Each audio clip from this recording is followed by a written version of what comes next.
Okay. Now, how has the high borrowing cost and rising debts hindered Nigeria's ability to finance its development agenda? I'll just take you through something. Nigeria recently spent as much as 2.34 trillion naira in 6 months to service a humongous public debt that's currently in excess of 107 trillion naira that she started with. That is why the country's national budget of 27.5 trillion naira for 2024 has nearly half of it appropriated for settling the nation's outstanding debt, which is composed of local and international debt stock. What are your thoughts about how we keep borrowing monies in Nigeria? Do you think that affects the country? I've heard some people say, well, big countries borrow monies too. I've heard some people say they borrow and it's too much. We should stop at some point. What is your own thought about it? Again, my apology, I'm not an economist. Yeah, I know that. I don't want to be well-laid and, but there are certain things that are very basic. We've been crying under Buhari. As a matter of fact, we've been crying under Okowa, the former governor of the state, when they go on borrowing extravaganza. And we said it's going to negatively affect the economy, because at the end of the day, you use a huge part of the budget to service debt, and leaving you little to for investment. And what I do here in our policymakers, which is very, very appalling, that they are being mischievous, or they are basically they lack the knowledge, or both. When I hear say America is a big country, they borrow, Germany is a big country, they borrow. Have you actually also compared the GDP of that country and the capital per capita income of that country? Have you actually thought about that? Have you actually thought about the electricity in that country that it runs 24/7 without stop? Have you talked about the roads and the railways that they have 24/7 services? No. We always want to compare oranges and apple when it suits us. And no, yes, borrowing, like you elegantly summarized, borrowing means that you have most of your budget to service the debt. You are not producing, you are not generating, and so you're piling up debt for the generation to come, and they are struggling to repay that, and it keeps getting worse. We should focus on manufacturing. We should focus on export, and we should limit our borrowing. Anybody who is telling you that big nations borrow, because of that we can continue to borrow, to do what? To service their lifestyles. I mean, I keep saying that when I see governors saying we are subsidizing, pilgrimage, whether it's Christian pilgrimage or Hajj, with XYZ, thousands of billions of naira, and I ask myself, what are those countries? What are those states generating? What is the total generation, the revenue generation of that state? And so anybody who is telling you that we are going to borrow to quench the appetite of our political class that's going to have about 17 entourage in his car, in his entourage, cars in his entourage just to visit XYZ, when our governors will fly public money, fly public jet to go and say good afternoon to Mr. President because it's Hajj time, and you asked me where this money coming from. It's not from borrowing. So they are borrowing to survive their lifestyle, not to help the economy. How would you react to the IMF, the International Monetary Fund, knowing full well that some people argue they indulge Nigeria into borrowings? They keep giving the country money. So you ask for money, they give, they grant those loans, without checking the accountability of the monies borrowed. Do you think there is something, maybe a controversial theory that might mean that the IMF is somehow sponsoring the corruption of Nigeria for their own good?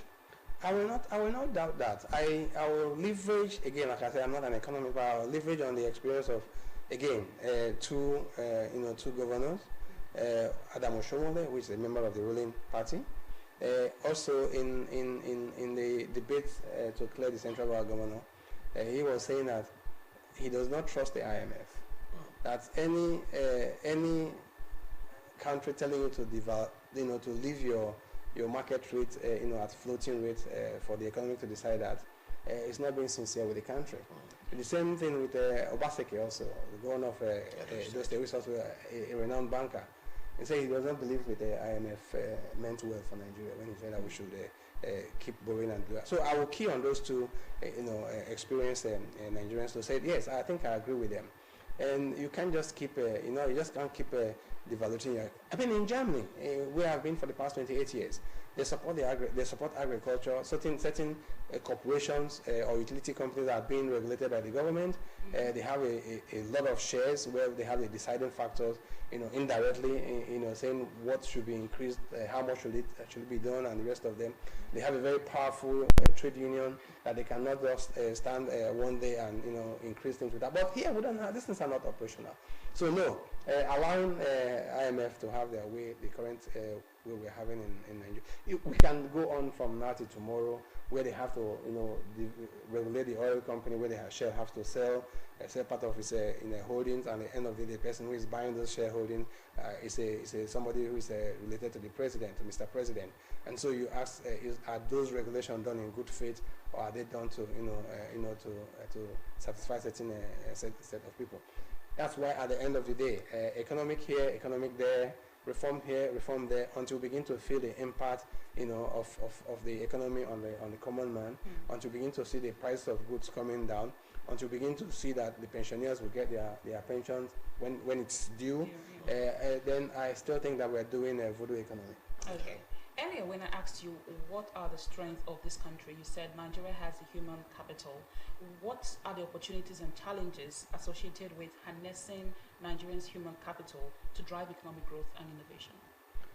Well, we mentioned the youth are the youth of every country, are the the backbone of the economy.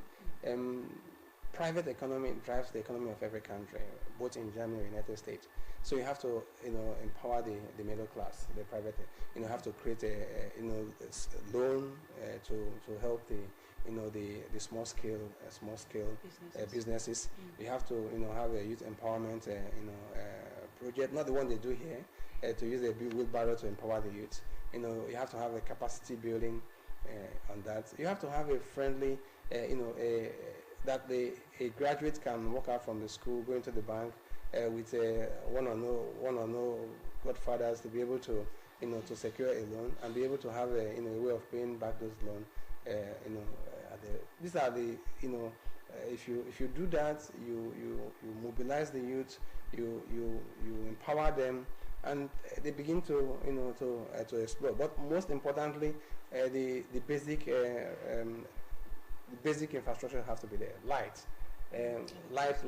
has to be there. Our minister, rather than talking about offering the freezer, you should be thinking about how do we have an energy mix in Nigeria that will have the renewable energy, that will have, apart from that, how do we bring down the cost of the energy so that the young graduates who want to have small scale businesses can be able to afford without running a generation 24/7. These are the things we need to put into the economy to make it grow. All right, now let's now talk about public and civil servant, because people say all hands should be on deck to make Nigeria work. So for the benefit of that, what is the role of public and civil servants towards saving the country's economy? Well, the truth is that the civil servants are the technocrats that help to build or main every country. As a matter of fact, we blame the politicians for being corrupt. Yes, they are, especially Nigerian politicians. But without civil servants, without the permanent secretaries, without the clerks, and they won't be able to steal or to hide money. So they are also part of them. So, but again, I wouldn't tell you. I wouldn't be an expert to prefer solution to how that should be solved. But I believe that if we have true federalism, where each state, have to decide what is good for itself, they could be able to prune down the number of the civil servants in each state.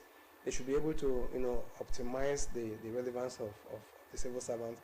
They should be able to be productive oriented, not only to carry file from one desk to the other. They have to come up with policies and make sure they implement the policies of the states at the end of this, that we can generate resources for the state. And so the civil servants should be repositioned to meet the civil servants of the 21st century, where they have to be productive, where they have to be forward thinking, rather than just carrying files and pushing files here and there. How can Nigeria ensure sustainable economic growth while also addressing environmental concerns and promoting social equity? As a tall order, again, have a good economic team that are in sync with the best international policies, build confidence and the people. But most importantly, sustainable development. We have the SDG goals. The SDG goals are well spelled out. If we have the ministers, we have the head of agencies that are in tune with the SDG goals and the African Union goals, they should be able to implement those SDG goals. We have the African free trade. Unfortunately, in all the economic discussion I'm hearing about this economic team, they have not had any single policies. What's Nigerian policy towards the African free trade zone? Nigeria can trade with the African country within the African continent and make 10 times the amount they are making trading internationally. I don't see any clear-cut policies on that. So we need to harness all these instruments available to us to be able to expand our economy. Okay. Earlier I spoke about Dangote Refinery and Airpeace and the feat they achieved. Although you were talking about how it translated to the common man, but somehow they achieved this feat. And I think people who want to take flights to UK can do that successfully and cheaper. People have now said that privatization seems to be the way forward for Nigeria. Do you agree with this? Yes and no. There should be companies or institutions that need to be privatized, and so to say. But that should not be all. It should be. One should have to look at the critical infrastructure, infrastructures we have, and see exactly which one could be privatized. For instance, the electricity need to be privatized as far back as yesterday. People should be able to generate electricity, so they should be able to do that. Again, like I said congratulations to Airpeace and to Dangote. They are making us proud. They are doing the right thing. But I don't want this administration. I don't want this government to use that to brand the progress they have made, because it does not translate to the common man until we begin to see the effect on that. So these are purely private initiative, like you rightly said. And so yes, private equity seems to be working in Nigeria. Public-private partnership should be encouraged, because it seems to be the way that has been working across the country, across the globe, and there's no reason why we should not experiment that here. All right. Let's get your final message to Nigerians, even the state, as regards reviving the nation's economy. Well, I think to summarize everything we have said, Nigeria needs to be restructured. Nigeria is a sick nation. We are just administering pills and tablets just to keep us going. I think just yesterday, Chief Olusegun Obasanjo, our former president, said that it is time to restructure this country. The African Development Bank, Adesina, said, okay, it's time we have United States of Nigeria. So I joined those prominent Nigerians to say it's time we restructure this country. If we need to get this country going, we need to get our priorities right, and we need to go into true federalism. I think that's the way forward, and I think the government should be fearless enough to embark on these reforms, because that's the way to go. Fearless. I'll take that as our final word this morning, knowing full well what you mean by fearless. Daring policies that could down situations and create greater good for our nation. Thank you so much, Honorable Dr. Kenneth Chibugu Bandi. You are the National Deputy Chairman, Diaspora Emergent Engagement and 2023 candidate for Delta North. It's been a privilege to have this conversation with you on Morning Ride. Thank you so much. Thank you very much. It's a pleasure being here. It's a pleasure too. Thank you so much for coming. Thank you. Thank you so much. All right, you heard from him. The nation needs to get up and stand up. We need to really move away from the stages of penury and poverty and get back to our strength, to be pivotal to the rest of the world as giants of Africa, not just by words, but by actions and by our resources. The show continues, Morning Ride. Do stay tuned, because when we come next, we shall talk about safety and the way you can lead a healthy life.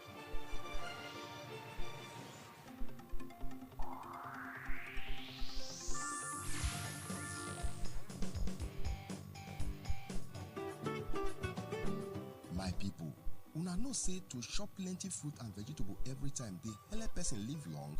You no go fit see anything when they give good nutrition when boku pass fruit and vegetable. Fruits and vegetables get plenty vitamins like vitamin A, B, C and E, and other minerals like magnesium, zinc, phosphorus, potassium and folic acid. You see, food when contain vegetables and fruit, they help lower blood pressure, reduce the risk of heart disease and stroke, prevent some kind cancer, help lower cholesterol level and blood pressure, remove yamayama from your system, protect you from digestion wahala and high problem, come make your skin dey shine muke muke. E good to eat fruits and vegetables every day And if you even get blender, you fit blend different fruit when you like together to make sweet drink when oyibo dey call smoothie. Now the Delta State Committee of Food and Nutrition and Delta State Ministry of Information now bring una this message. That first news, that first kick, that first cry, and those first moments put baby to mother's breast right away. That first yellowish milk, colostrum, has the nutrients baby needs to grow healthy, strong, and sharp. Ask your health worker to put your baby to the breast within the first hour. Start strong. Zero water exclusive breastfeeding for better future. This message is from the Delta State Committee on Food and Nutrition and the Delta State Ministry of Information. Some say learning is fun, but as a mom, I see how demanding it can be for my child. That's why I ensure he starts every day with a cup of Bonvita. Bonvita, prepare them to win every day.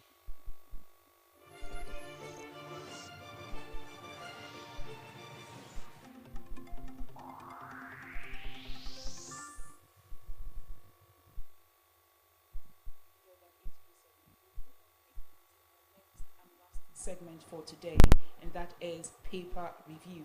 Ogaga and I will go through different newspapers this morning. We have the Nigerian Tribune, the Vanguard, the Daily Times, the Daily Independent, the Guardian, the Nation, the Punch, and the Daily Trust newspapers. So we'll go through the headlines and we'll reel out these headlines for you and we'll analyze some of them.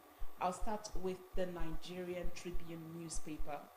The major headline on the Nigerian Tribune newspaper says, State Police, Kwara, Kebbi, Adamawa, FCT get 1 week to submit positions. The rider, NEC set up committee to deepen participation in electrification. And that's on page 3 of the Nigerian Tribune. At the top strip, 2027 presidency, ACF suspends chairman over unauthorized statement. The rider, League of Northern Democrats meets ACF, NEF, MBF. That's on page 12. Reps reject rotational presidency, 6-year single tenure for president and governors. The rider, we have received 161 areas for constitution amendment, says Deputy Speaker. That's on page 12 as well. At the bottom strip, we have Sanwo-Olu proposes 3 trillion naira budget for 2025. That's on page 4. Zenith Tech Fair 4.0 concludes, has hackathon winners receiving 77.5 million naira in cash prizes. That's on page 6. International Criminal Court issues arrest warrant for Israeli Prime Minister. Wow, that's on page 4.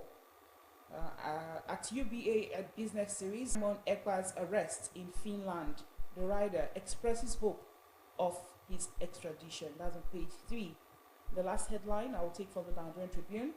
NAS others bed reading as FG declares inauguration of pension board. The rider, 82-year-old S-Clerk, leads meeting with Akpabio, Barao, others. That's on page 5 of the Nigerian Tribune. Moving on to the next newspaper, Vanguard. The lead here says, terrorism, presidency mom, DHQ thrilled over arrest of Simon Ekpa, 4 others.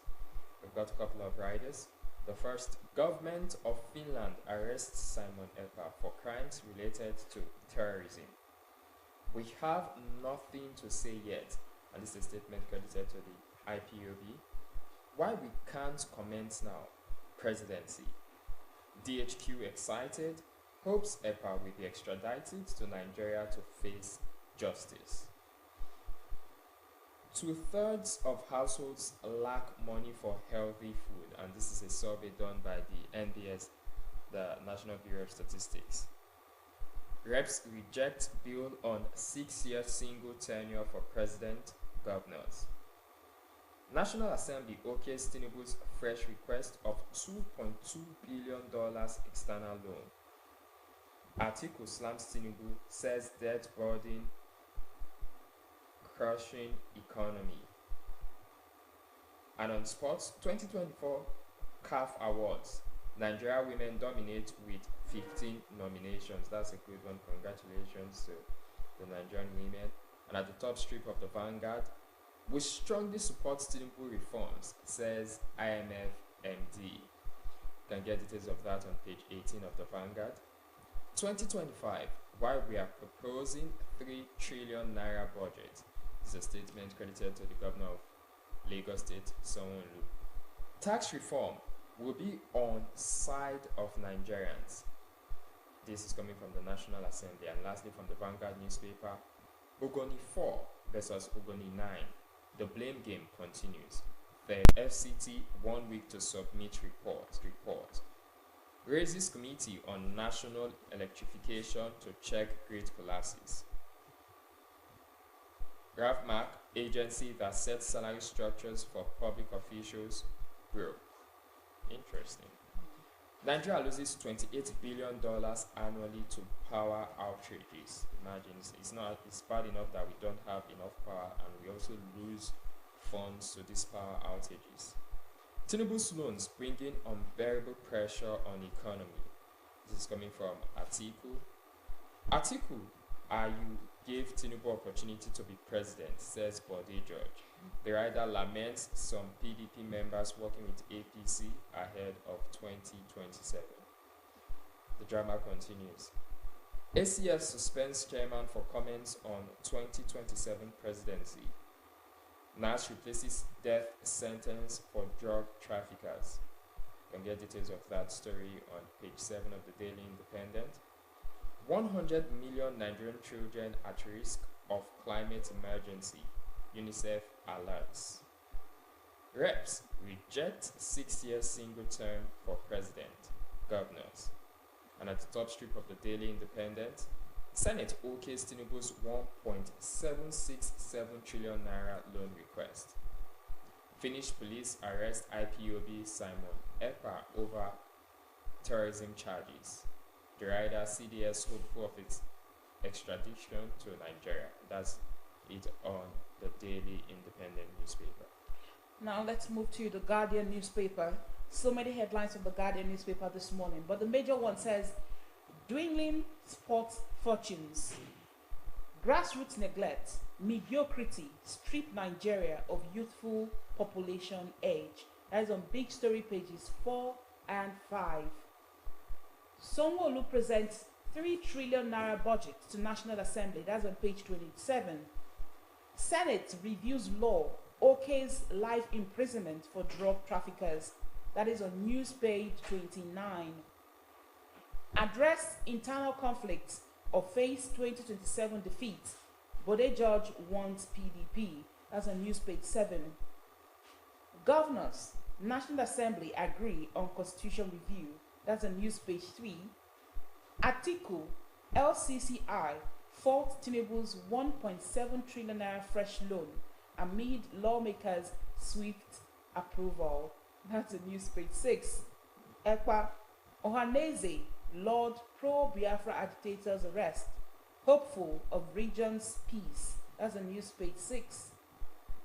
NNPC scouts financiers for 5,120 kilometer pipeline amid $2.9 billion refinery repairs. That's on news page 3. That's interesting. The last headline from The Guardian, 71% of households adversely affected by food price hike, says NBS. And that's on business page 18. Okay, moving on to the Nation newspaper. The major headline, Tinubu, relief measures for the poor, small businesses to go on. Oh wow, there are relief measures. The rider tax reforms designed to further stimulate the economy. 3 states get ultimatum to decide on state police. Kwara, Kebbi, Adamawa listed. Sanwo-Olu proposes 3 0.05 trillion naira 2025 estimates. The rider work to start on Green Rail Line. Moving to the top strip of the Nation newspaper. DHQ, EPA's arrest in Finland, victory for anti-terror battle. House of Reps throws out 6-year single-term bill for president. And lastly, from the Nation, Senate approves 1.77 trillion external loan requests. Okay. Now let's see what the Punch newspaper has this morning. The major headline from the Punch says, anti-Tinubu comments. ACF suspends chairman as Afenifere others back president. The rider, Tinubu inherited Buhari's economic policies. Ohaneze, Middle Belt, others reply ACF. As on page 2 of the Punch newspaper. At the top masks, ECOWAS terror charges. Federal government presses for extradition as IPOB disowns Biafra agitator. That's on page 2. And then we have PDP postpones NEC meeting as North Central insists on chair. That is on page 36. At the bottom strip, Serial grid collapse. NEC panel to boost power generation in states. That's on news page 25. And we have Lagos 3 trillion naira 2025 budget priorities or prioritizes infrastructure, tourism. I'll take that again. Lagos 3 trillion naira 2025 budget prioritizes infrastructure, tourism. That's on page 6. Visiting US-based Nigerian bought 9 drugs before death, says police. That's on page 5. Winners get 77 million naira in Zenith Bank Tech Fair. That is on page 27. That's a good one. Okay, and lastly, the Daily Trust. The lead. IPOB. Military seeks extradition as Finland jails EPA. You can get details of that on page 4 of the Daily Trust newspaper. On the foreign scene, Palestinians welcome ICC's arrest warrant for Netanyahu. Interesting. Girl, 13, beats classmates to death in Kogi. What a sad narrative. 13? That's a teen.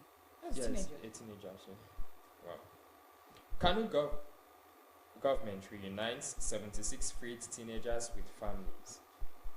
ACF suspends chairman Oshuman over unauthorized statement. Reps reject 6-year single term for presidents, governors. Great collapse. NEC raises committee on national electrification. And lastly, from the Daily Trust, ex-Fedeco scribe Amadou Kofi buried in Katsina.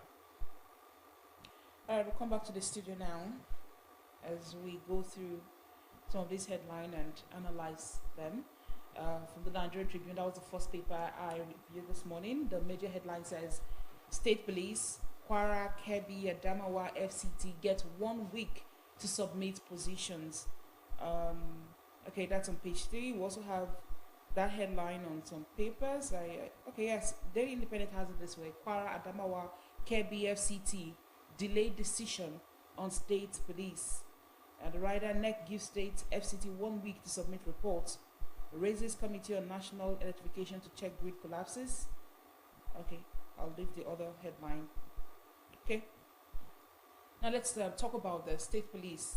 Kwara, Kebbi, Adamawa, FCT get 1 week to submit positions, and the Daily Independent put it in a way that says they delay the decision on state police. And while you were reading that headline, I was saying you can't believe that we are still on that particular issue. Yes. They need the consent of all the state governors. All the state governors have to really come together and agree that they want state policing. So for me, it's an issue of why the delay. Because why I said yes, if the governors have to come together, it's remember this issue started from the previous administration. Yeah. So the previous Senate, I remember Omo Agege was also pushing for the then Deputy Senate President. Yeah. So it's been a while. because why I'm talking about this, Mm. because we've seen situations where governors, they come out and they cry out and they say that they are not in control of their territory as it concerns policing. That because the police, the commissioner of police in their state has to get an order from the IGP Yeah. before they act. Even if the governor is telling the commissioner of police what to do, if they don't receive an order from the IGP, they don't act. Don't you think that there are so many things that they need to look at? That's the reason for the delay. One could be funding, because the question is it the federal government that's still going to fund the state police, or the state governors, or the federal government would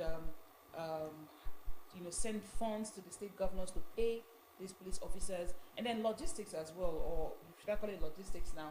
Getting new recruits, training them, setting up the architect. Blessing, how long did it take for them to change your national anthem?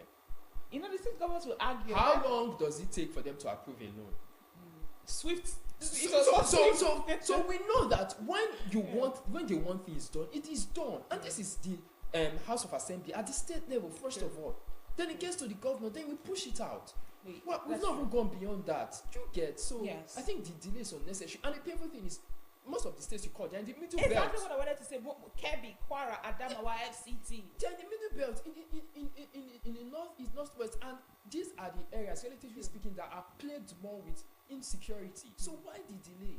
Exactly. I totally It's very understand. painful. I totally understand what you're saying on that guy. And like you said, these governors have come out several times to cry out about how they're not in control of the security situation in their state, and how we need state policing. We've all agreed that state policing is the way to go, because if the police keep saying they're short-staffed, they don't have enough members, police officers, then the governors should look for a way to come up with their own state police and secure their states. I totally agree to wait. So let's wait 1 week. They've been given 1 week to submit their positions.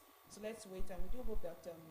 Yes, and just to put it out there, I don't think financing will be a major issue, because Why don't you think so? even at the state level, the governors are doing so well. I've seen, even recently, our Governor Sheriff Oberwari, he gave out HELOCs 31 HELOCs bans. and CNRs to the police, and he's not the first. Other state governors, they support the police at the so-called federal level. So now, when it comes to the state, I don't think it will be an issue for It them doesn't to need to take be an on issue this. to fund them, pay their salaries. They will talk about this. There will be allocations.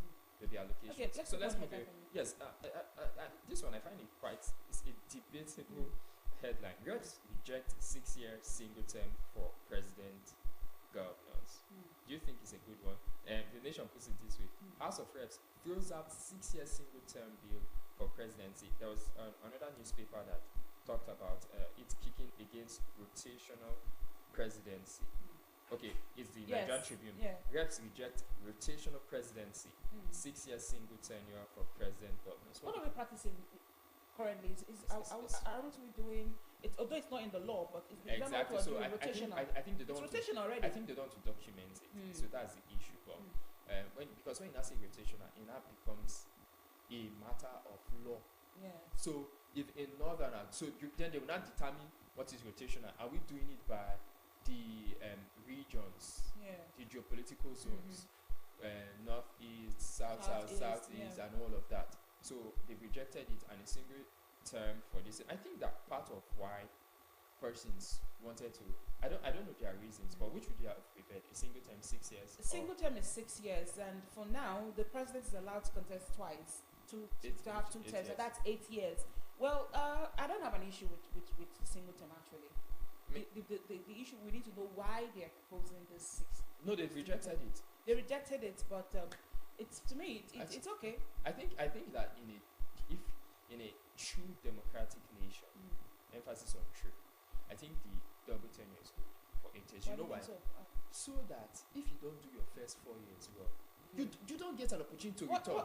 That's why I started by true democratic. True, exactly. So you know that when you're doing your 4 years, you have to work and serve the people. If not, there's no second What's the tenure difference for you. between 4 years and 2 years, really? 4 years and 2 years more. 6 years. No, What's that's the just a difference? single tenure. So And then you never come back. You never have the opportunity to contest. So if you was, Isn't that better than? I think it's better that way. That whether you do good or you do bad, or you don't perform well or you perform well, 6 years and you're out, you never get the opportunity to ever contest. Than these 8 years, these 2 terms that you're allowed to contest, and even if you do bad in a country like, you know, where whether you do good or you do bad, somehow we see these people returning back to office because they have the right to contest for the second time. But this 6-year term, that's just for me, it's my opinion though. This 6-year term, when you're done with your 6 years, you're out and you don't get a chance to ever come back. I think with the kind of politicians, some of the politicians. It's also not just for the president, for also governors as well. Yes, with kind of some of the politicians, the way they behave, I feel like if they know that it's just. But why did the thing now is why did they reject it? Because they know. Yes, that because it will not favor them. It will favor them. That's why they rejected it. Simple. Okay. You know that it will favor them because you know what it means to be the president of a country for a year, and so saying 6 years is like taking 2 years out of what they would benefit. So they wouldn't agree to that. That's it. Okay, so let's take another headline. Vanguard captured it this way: terrorism, President Mom, DHQ thrilled over arrest of Simon Ekpa, 4 others. So many headlines we have about this. There's one I saw that I found very interesting. Okay, I can't really find it now, but the headline said something about IPOB disowning Simon Ekpa. So, okay, we have this one. It says, Ekpa Ohaneze, DHQ, Lord, pro-agitators, pro-Biafra.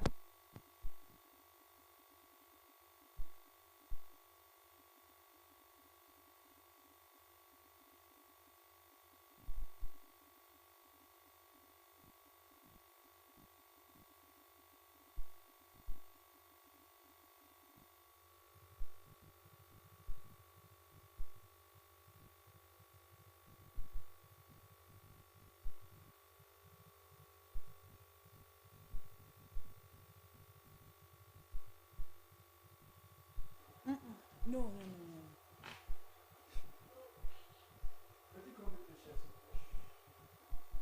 Okay, so we're talking about Simon Ekpa's arrest. Okay, I think in if you for persons that have followed this, you realize that there are different factions in quotes of IPOB, Indigenous People of Biafra, and I say that because this Simon Ekpa, he's not in line with the so-called I don't know what they call him, but their leader, Nnamdi Kanu. Yes, they don't share the same beliefs as he were. Because a couple of times I've seen Simon Ekpa's tweets. It's on the inciting part. But we've heard Nnamdi Kanu come out and say that he's not in support of the sit-at-home. Simon Ekpa is. He's just in Finland ordering people to do things here in Nigeria. I think is the faction, so to say, that belongs to Nnamdi Kanu. Probably because to get details, we'll have to read page 2 of the Punch to get details. Yes. But I think it's the faction of Nnamdi Kanu that is not in support of killing of Nnamdi Kanu has said it. So it's your fellow brothers you're killing. Yes, what happened on Monday in Anambra State. It's your fellow brothers, your Igbo brothers that you are killing. Every Monday they lose billions of naira. They are shutting down the economy on Monday. It's so sad. So Simon Ekpa has been on the inciting part, and I think that's why when they say IPOB, that's another faction. So that's it. Well, we just hope that peace returns to that region because, like I said on Monday, it was what happened in Anambra State was too sad. Why would you go killing your own brothers, killing your own sisters because you want them to sit at home? So now that he's been arrested, well, the federal government, I don't know what's going to happen now. The headline here says federal government has not said anything about it, but let's see if he'll be brought back to Nigeria, if he's going to face these charges, if he's going to be prosecuted. But I just want to know how long it will take for them to stop this sit at home, because it's really not in favor of anybody in Nigeria. It's not in favor of the Easterners, it's not in favor of the Southerners. We can't go to the market every Monday. So we just hope that things will get better and peace returns to the Eastern region in Nigeria. And that's a wrap on Friday's edition of Morning Run. Before we go, Gaga, your last words. Alright, it's Friday again. Thank God it's Friday. So even as you go about your activities of today, be kind to your neighbor. Be kind to your neighbor and be prudent with your spending. It's the festive period, it's approaching, it's already there because I've been hearing Christmas carols and the decorations that are popping out around in town and all of that. Don't put yourself under unnecessary pressure. It's the end of the year. Anything that you could not achieve, just take your and you already made your plans, do not put yourself under any form of unnecessary pressure. Do well to unwind, speak to family members. If you are going through a lot, speak to somebody that you can trust. And of course, today I'll be having a great time at the Cenotaph, because that's one of the ways to have fun. Come and praise God at the Cenotaph this evening at 7 p.m. I'll be there with you, Gaga.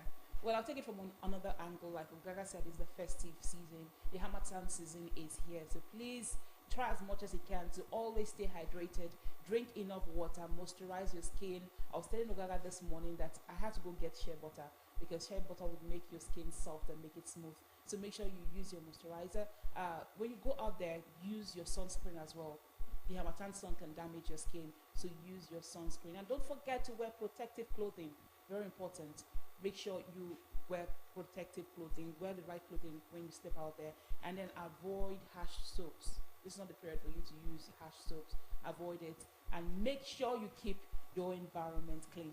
Thank you so much for joining us on Friday's edition of Morning Light. On behalf of the production crew, we say thank you, and we'll see you next week. Bye for now.